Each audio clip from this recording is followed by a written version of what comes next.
Ladies and gentlemen, beloved souls, let me speak to the core of who you are today. Not the face you put on in front of people, not the smile you wear while you're breaking inside, but the real you, the you who cries in silence, wrestles with doubt, battles with fear, sometimes feels stuck in storms that were stirred not by other people, but by your own emotions. I didn't say your neighbor. I didn't say your ex. I didn't say the economy, your boss, your mama, or the devil. No, no. Your greatest enemy lies within. And until you master the storm within, you'll never calm the chaos outside. You don't need a new plan. You need a new level of self-governance. You don't need a new door. You need the wisdom not to bang on the wrong ones out of frustration. See, emotions will lie to you. They will tell you to quit right before the breakthrough. Emotions will scream, "You're not enough," when heaven has already stamped you with divine purpose. Emotions will turn your delay into despair and your waiting into weeping if you let them. You can't afford to build your life on a feeling. Emotions are unstable. One moment you feel like a conqueror. The next you feel crushed. One text message changes your mood. One rejection shakes your confidence. One misunderstanding ruins your day, and you call it normal. I came to tell you that is not how you're supposed to live. You were not created to be driven by emotions. You were created to govern them. Anything that governs you becomes your master. If anger governs you, it owns you. If fear governs you, it cages you. If bitterness governs you, poisons you. And if comparison governs you, it drains you. Your destiny is too important to be controlled by momentary emotions. Because let me tell you this, emotions don't care about your future. They only care about right now. They don't care about who you're becoming. They care about comfort in the moment. If you keep bowing to them, you will abort what's been birthed in you. You can feel the emotion. Yes, but you cannot follow it. You can acknowledge it, but you cannot allow it to lead. Some of the worst decisions you ever made were made when you felt something strong, but you lacked clarity. Don't let what you feel cost you what you've been building. There comes a point when you've got to say, I respect how I feel. I choose how I live. Discipline over emotion, purpose over pain, Colin over comfort, wisdom over reaction. Because listen, maturity isn't the absence of emotion. Maturity is mastery over emotion. Can you hold your peace when chaos is raging? Can you wait when you want to rush? Can you love when you feel like lashing out? Can you stay planted when your emotions are screaming for you to run? So no, it's not them. It's not life. It's not even the devil. The biggest enemy you'll have to defeat is not out there. It's in here. War you fight is on the battlefield of the soul. And when you learn to conquer yourself, there's nothing left that can conquer you. When you bring them under submission, when your spirit starts leading and not your feelings, that's when freedom begins. That's when wisdom flows. That's when power rises. That's when your next season opens. There comes a point in every life where the truth must be faced, not with fear, with fierce honesty. And one truth that so many people overlook, one truth that so many dance around, but must be confronted, is this: your emotions, real or unstable, and they make unreliable leaders. We live in a world that constantly tells you to follow your heart, go with your gut, trust your feelings, as if your emotions are always in alignment with your destiny. But the truth is, your emotions are fickle. They shift like the wind. They change based on your circumstances, your hormones, your environment, your experiences, even your sleep schedule. And yet so many are building marriages, making major life decisions, walking away from assignments, and destroying divine connections, all because of what they felt in a moment. Let's make it plain. Emotions are indicators, not instructors. They are messengers, not masters. They were never meant to sit in the driver's seat of your life. And when you allow your emotions to lead, you'll end up in places God never intended you to go. Think about it. One moment you feel hopeful, energized, on fire for your vision, and then out warning the next day you feel discouraged, doubting everything you once believed in. And what changed? Not your calling, not your capacity, not your character, only your emotions. That's how volatile they are. That's how unpredictable they can be. People don't fail simply because they didn't have the tools. They failed because they lacked emotional stability. They couldn't keep building when they no longer felt inspired. They couldn't stay committed when they no longer felt excited. They abandoned what was sacred because they didn't feel supported. But feelings are not facts. They can whisper lies that sound like truth when you don't know how to separate impulse from instruction. They are deeply persuasive. They can convince you that you're unloved even when you're surrounded by love. They can convince you to quit even when you're one step away from breakthrough. They can make you jealous of someone who isn't even your competition. They can drive you to sabotage your own joy out of fear of being hurt again. That's why you cannot live according to what you feel. You must live according to what you know. You must be grounded in principles, not emotions. You must be led by wisdom, not feelings. Wisdom is anchored. Wisdom is consistent. Wisdom doesn't shift because someone didn't speak to you this morning. Wisdom doesn't collapse just because you got bad news. Wisdom stays even when emotions run. Some of the worst decisions you've ever made, can we be real, were made when you were overly emotional. You said too much because you were angry. You walked away too soon because you were offended. You pushed away people who were trying to help you because you were afraid. You shut down opportunities because you were insecure. That's the danger of allowing emotions to steer your ship. They'll take you off course and leave you stranded in storms you didn't have to be in. Now listen, I'm not saying emotions are evil. Emotions are a part of your humanity. You're not supposed to ignore them. You're not called to suppress them. You are called to manage them. You are called to lead yourself even when your emotions are loud, because your assignment doesn't pause just because you're having a bad day. If emotions had a voice, they would always be yelling. Right now, they're obsessed with the moment. They crave instant gratification. They beg you to react. But destiny demands discipline. Purpose requires you to respond, not react, because reacting to a temporary feeling can cause a permanent consequence. How many times have you said something in anger and immediately wished you could take it back? How many times have you distanced yourself from someone in insecurity only to realize later that they were sent to bless you? How many times did you cancel your own opportunity because fear whispered, "You're not ready"? That's what happens when emotion is in charge. Emotions see the moment, but they do not see the mission. They are short-sighted. They're not thinking about 5 years from now. They're not concerned with legacy. They don't care about alignment. They care about relief, comfort, escape.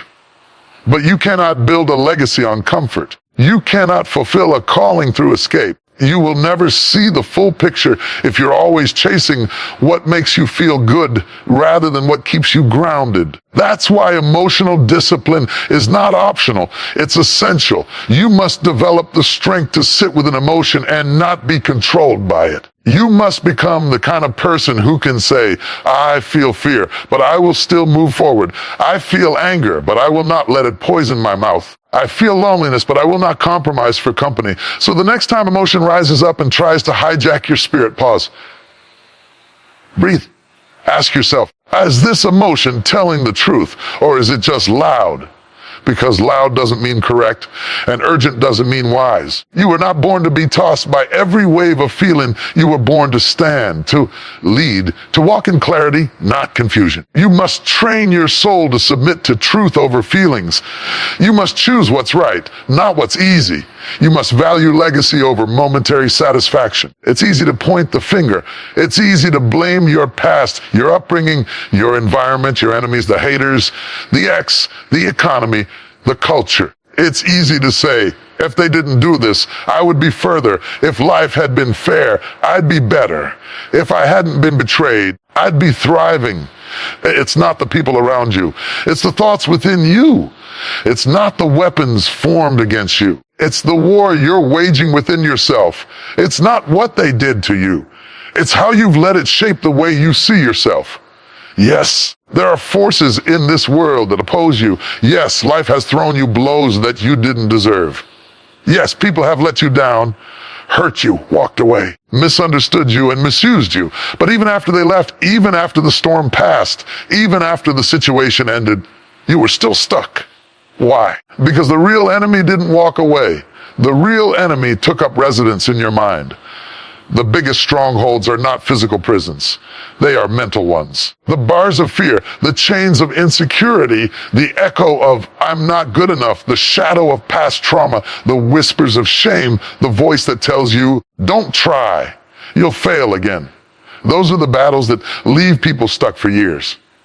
Not because they're not capable, not because they don't have potential, but because the fight within them is louder than the opportunity in front of them. That's why some people sabotage blessings. That's why they walk away from healthy love. That's why they quit before the breakthrough. That's why they numb themselves, hide themselves, or shrink themselves, not because of the devil outside, but because of the doubt inside. The mind becomes the battlefield. And until you win there, you'll lose everywhere. See, when you don't deal with your internal battles, you become your own resistance. You become the wall you keep hitting. You become the voice of limitation. And no matter how many doors open, no matter how many people encourage you, no matter how much potential surrounds you, you will find a way to disqualify yourself. Because when you are at war with you, no one else has to fight you. You're doing all the work yourself. This is the unseen battle. This is the war behind the smile. This is the struggle no one sees on Instagram. This is the pain that doesn't show up in your outfit, lives in your thoughts. And here's the powerful thing about it, because the battle is internal, so is the victory. That means you don't have to wait for the world to change. You don't have to wait for the apology that may never come. You don't have to wait for someone to rescue you. You don't have to wait for the right time or the perfect conditions. The moment you decide to confront the war inside, the process of freedom begins. Some of you think you're stuck because of lack of opportunity, but the truth is, you're stuck because of internal hesitation. You keep second-guessing yourself. You keep underestimating what you carry. You keep rehearsing what went wrong instead of declaring what can go right. That's not life. That's not fate. That's not God holding you back. That's a battle in your soul, and until you face it, you'll keep calling delay what is actually internal sabotage. That inner battle, the one between fear and faith, between flesh and spirit, between past pain and future promise, that is the greatest war you'll ever fight. Because once you win there, you'll stop retreating. You'll stop shrinking. You'll stop waiting for the stars to align before you move. You'll understand that real power isn't just in being strong, it's in being aligned. Your greatest enemy isn't external criticism, it's internal confusion. It's not the betrayal, it's the bitterness. It's not their rejection, it's your resentment.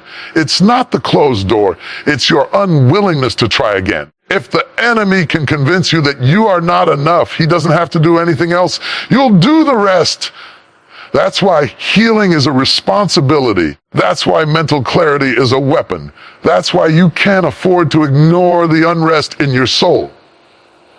Because what you don't confront will control you. What you don't deal with will deal with you. And sometimes the greatest act of spiritual warfare isn't casting out demons. It's casting down imaginations. It's silencing the voice that tells you to stay broken. It's dethroning the lies that have sat too long in your thinking. There is a you that's buried beneath the weight of old wounds. There is a you that has never been fully unleashed because you've been too busy surviving the internal war. Now is the time to stop blaming the outside world and start taking dominion over your inner world. The enemy may form weapons, but they don't have to prosper unless you hand them over to him by quitting on yourself. You win by refusing to let emotions lead truth. You win by speaking life when your thoughts speak death. You win by showing up for yourself even when your feelings tell you to stay down. You win by renewing your mind day by day, moment by moment, choice by choice. You win by standing on what's unshakable, even when everything inside you is shaking.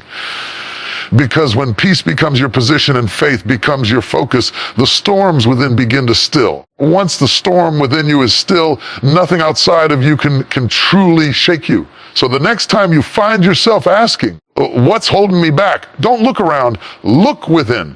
The enemy you must conquer is not on the outside of your house. He's knocking on the doors of your mind, your beliefs, and your identity.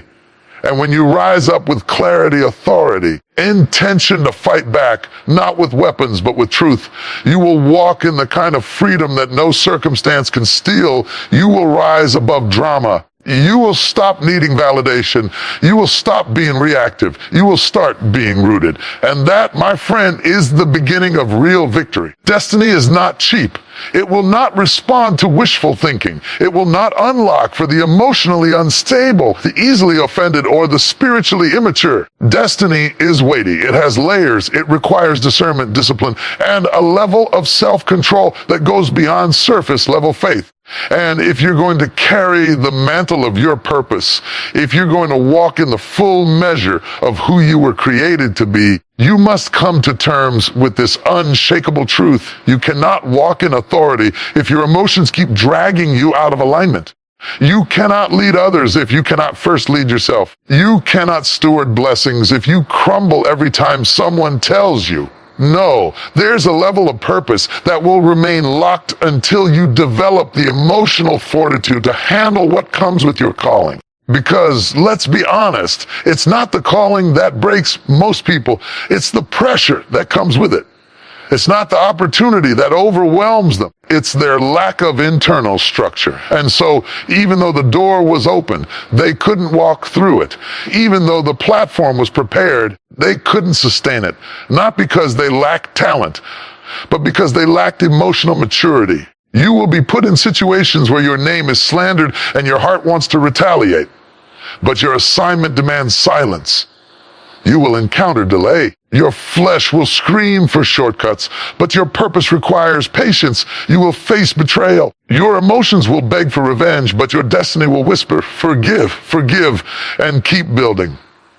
That is the language of maturity. Too many people are gifted but not grounded, anointed but emotionally erratic, called but still caught up in childish responses. And the truth is, until your character can catch up to your calling, you'll keep going in circles.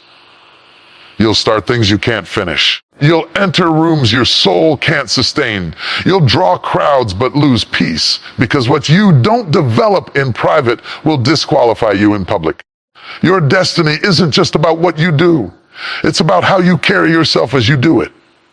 Can you handle the pressure? Can you be consistent when applause fades? Can you be trusted with influence without letting pride take over? Can you be corrected without becoming offended? These are not soft questions. These are destiny-defining questions, because purpose is not sustained by passion alone. It is sustained by maturity. Emotional maturity is the ability to feel deeply but respond wisely. It's not the absence of emotion. It's the mastery of it. It's the ability to choose purpose over impulse, truth over reaction, vision over vengeance. Maturity says, I could respond in anger, but I won't clap back, but I'm focused. I could shut down, but I've come too far to go silent now. Oh, see, some of us have been delayed not by the enemy, by our own emotions. Offense took you out of position. Insecurity made you question your assignment. Comparison robbed you of gratitude. Anxiety caused you to delay obedience, and you keep calling it warfare, but really it's a lack of emotional maturity. Destiny will never give full access to someone who cannot manage what they feel, because you can be anointed and still be dangerous to yourself. You can be favored and still sabotage your own future. You can be chosen and still forfeit it through emotional recklessness. Let's be clear, maturity is not a mood. It's not a vibe. It's not a social media aesthetic. It's how you show up when nobody is watching. It's what you choose when no one is applauding. It's how you treat people who have nothing to give you. It's how you process disappointment without letting it turn into bitterness. You don't qualify for destiny because you want it. You qualify because you're willing to become the kind of person who can carry it. There's a version of you that your future requires. Stronger, wiser, emotionally rooted, spiritually aligned. And you don't arrive there by accident. You arrive there by transformation. Let me tell you something. Your calling will stretch you. It will challenge every immature part of you. It will confront your ego, your impatience, your sensitivity, your fear, because the weight of purpose cannot rest on fragile emotions. You've got to be able to handle being overlooked without folding. You've got to keep showing up when the feelings are gone.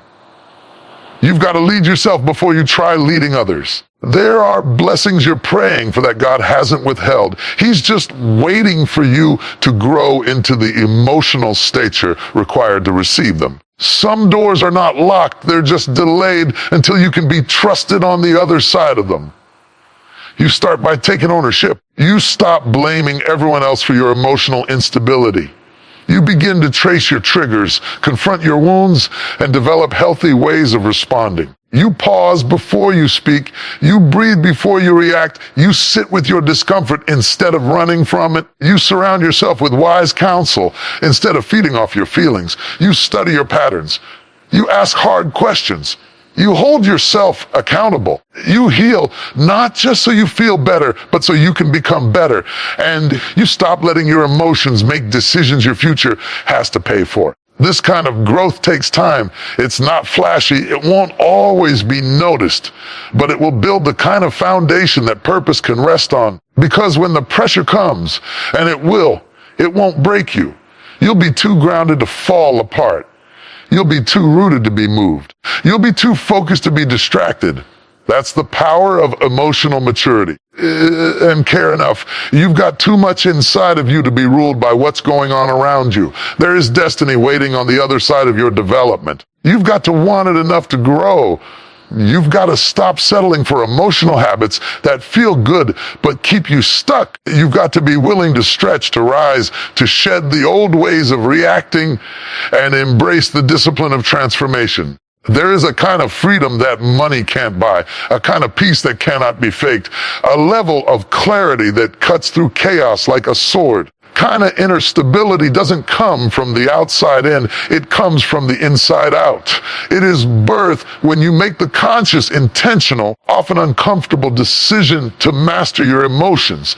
Because let me tell you something, emotions make wonderful messengers, but terrible masters. When emotions rule, life feels foggy, choices feel heavy. You feel pulled in every direction by things you can't explain. You find yourself reacting instead of responding, exploding instead of reflecting, isolating instead of communicating. That's not freedom. That's bondage dressed up in a temporary mood swing. True freedom is not found in doing whatever you feel like doing. True freedom is found in having the power to choose what is right, even when emotions are pulling you in the opposite direction. Freedom is not about escaping emotion. It's about knowing how to walk through it without letting it hijack your mind, your mouth, or your mission. When you don't master your emotions, they master you. And a mastered person cannot be manipulated. A stable person cannot be baited. A focused person cannot be shaken by every wave of feeling. Some people aren't walking in freedom, not because the prison door is locked, because they've handed the keys over to their feelings. Their anger controls their actions. Their fear dictates their decisions. Their insecurity filters every relationship. Their shame determines what they believe they deserve. And until you deal with what's ruling you, you'll keep wondering why everything feels heavy even when life seems fine on the outside. When emotions are in charge, peace is impossible. Why? Because peace requires stillness. But emotions, especially unmanaged ones, thrive on noise. They're loud. They stir up fear, resentment, regret, jealousy, confusion. They cloud your thinking. They keep you reliving old wounds and imagining disasters that haven't even happened. And when you live under that storm cloud long enough, you start to mistake the chaos for normal. You start building a life around emotional instability and calling it who I am. But hear me, you are not your emotions. You have them, but they are not your identity. They are signals, not instructions. Feelings may rise, but they don't have to reign. You don't have to follow every emotional wave. You don't have to react to every spark of offense. You don't have to spiral into every anxious thought. There is a place within you where stillness can grow, where clarity can lead, where truth can anchor you. You will never find it until you take back authority over your emotions. Mastering your emotions is not about being numb. It's not about pretending you don't feel. It's about maturing to the place where you recognize what you feel, but still move according to wisdom. You can acknowledge your pain without becoming paralyzed by it. You can admit your fear and still walk in faith. You can feel overwhelmed and still remain anchored in truth. It's choosing not to send that angry text. It's biting your tongue when your pride wants to speak. It's sitting in discomfort without making a destructive decision just to feel better for 5 minutes. It's pausing when everything in you wants to rush. It's listening instead of lashing out. It's holding peace when you want to pick a fight. That is power. That is self-governance. That is what opens the gates of clarity and real freedom. See, when you master your emotions, you stop being reactive. And the moment you stop reacting to everything, you start seeing clearly. The fog lifts. You're no longer making decisions out of desperation. You stop confusing temporary feelings for permanent truth. You stop abandoning long-term vision because of short-term emotion. That's what clarity does.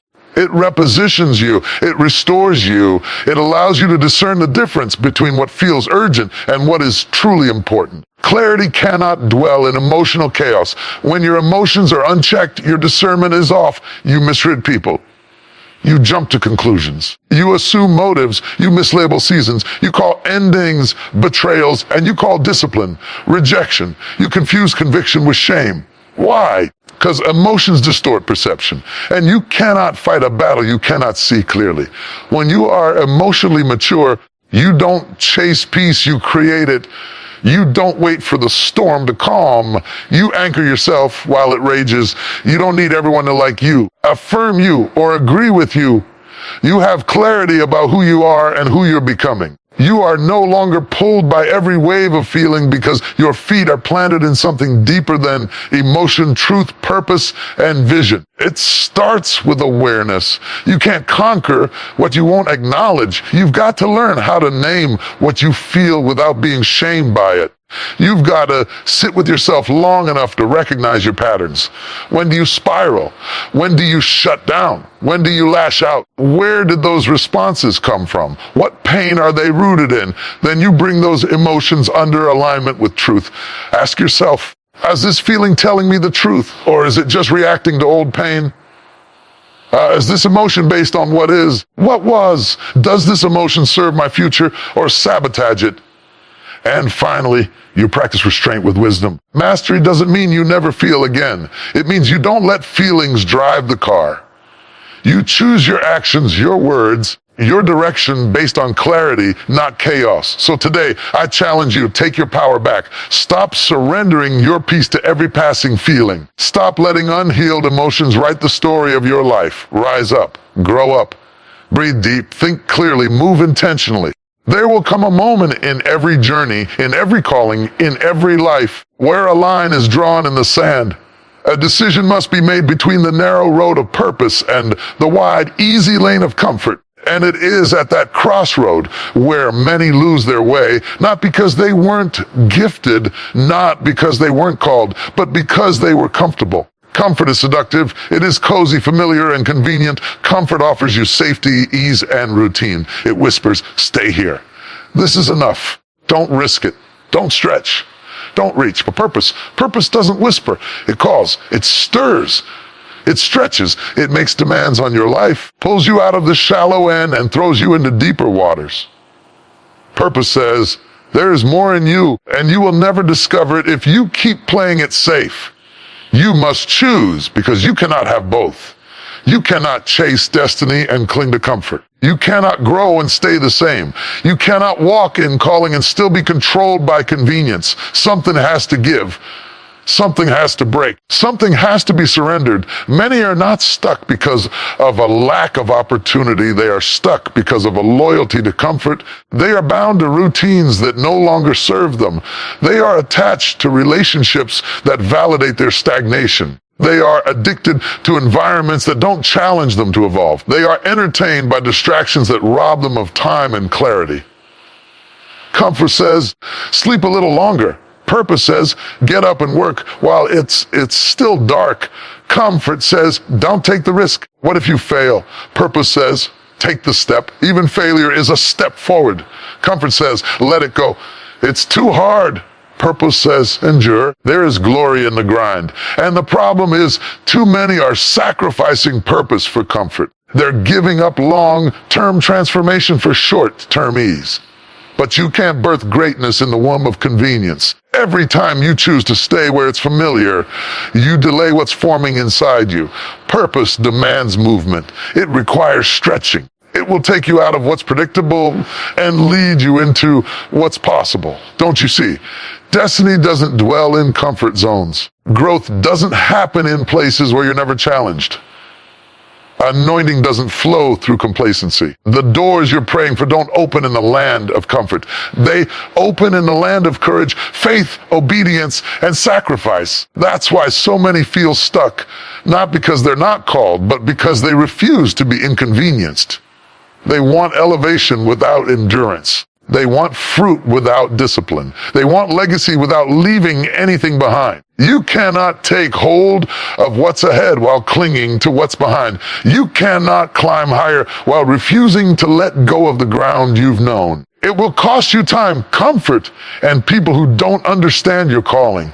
It will cost you old habits, limited thinking, and sometimes even your reputation. It will never cost you who you are. In fact, purpose is the one thing that introduces you to your true self. The self that lives beyond comfort, self that survives the pain, the self that endures the pressure, the self that embraces the weight of calling and refuses to break. Every time you choose comfort, you silence the voice of purpose. You tell your calling, you can wait. You tell your gift, you're not needed right now. You tell your future, I'm too tired, I'm too busy, I'm too afraid. But time is moving, purpose is waiting, and there is someone on the other side of your obedience who is waiting on you to wake up from the illusion of comfort. You see, comfort is a liar. It tells you this is all there is. It convinces you that peace means passivity, that rest means retreat, that ease means alignment. Comfort is not your friend when it becomes a cage. What once was a safe space becomes a holding cell, and you keep calling it home when it's really a hiding place. Purpose won't let you hide. Purpose will find you in your excuses. It will stir you when you try to settle. It will visit you in the middle of the night and whisper, "You were made for more." It will disrupt your comfort just to reawaken your courage. It will strip away what you thought you needed just to show you what was actually inside you all along. If you want to grow, you must become uncomfortable. You must choose the difficult conversation over silent resentment.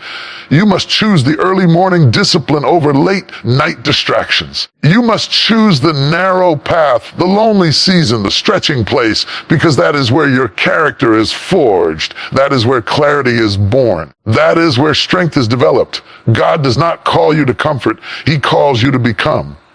And becoming is messy. It's uncomfortable. It requires faith in moments where there is no evidence. It demands surrender in places where you want control. It asks you to walk forward, even when your feelings want to run away. Are you going to stay where it's comfortable? Or are you going to rise where it's purposeful? Are you going to settle for predictable, or are you going to stretch into the unknown? Are you going to keep circling what feels safe? Or are you going to walk into what's sacred? Purpose doesn't show up all dressed up in lights and applause. It shows up in discipline, shows up in obedience. It shows up in those little moments when you choose growth over ease, when you show up despite fear, when you stay faithful even when no one is watching. When you choose purpose, comfort may leave, but fulfillment will find you, clarity will find you, joy will find you. Power will find you, and everything you thought you were giving up will be replaced by something far greater. You can have talent, you can have influence, you can have resources, but if you don't know how to govern yourself, you will lose battles that were already yours to win. You will forfeit blessings that had your name on them. You will keep repeating cycles that keep you bound, not because the enemy is stronger, because your emotions are louder than your discipline. We don't talk about this enough, but the truth is, many people are praying for wins when what they really need is governance. They are asking God for increase while leaking power through emotional instability. impulsive decisions, and undisciplined living. They are ready for new seasons, but haven't built the inner structure to carry the weight of what they're asking for. And so the prayer goes unanswered, not because they aren't called, but because they aren't governed. You cannot rule over anything you refuse to rule within. You cannot lead others if you cannot first lead you, because your greatest victory will never be over your enemies. It will always be over yourself. Self-governance is the ability to tell yourself no when everything in you wants to say, wise. It's the internal strength to delay gratification in the name of greater gain. It's knowing how to manage your time, your mouth, your emotions, your thoughts, your reactions, your hunger, your desires, and your weaknesses. Governance is not self-hate. It's not self-denial. It's self-leadership. It's spiritual maturity in action. The lack of self-governance is why great people fall. Not because they weren't favored. Not because they weren't gifted, because they lack the internal controls to manage the external pressures. Let's be honest, life will not always give you favorable conditions. People won't always treat you fairly. The world doesn't always make sense. But what gives you the edge isn't what happens around you. It's what's built inside you. If your character is strong, your mind is renewed, your emotions are aligned, and your decisions are measured, then nothing on the outside can take you down.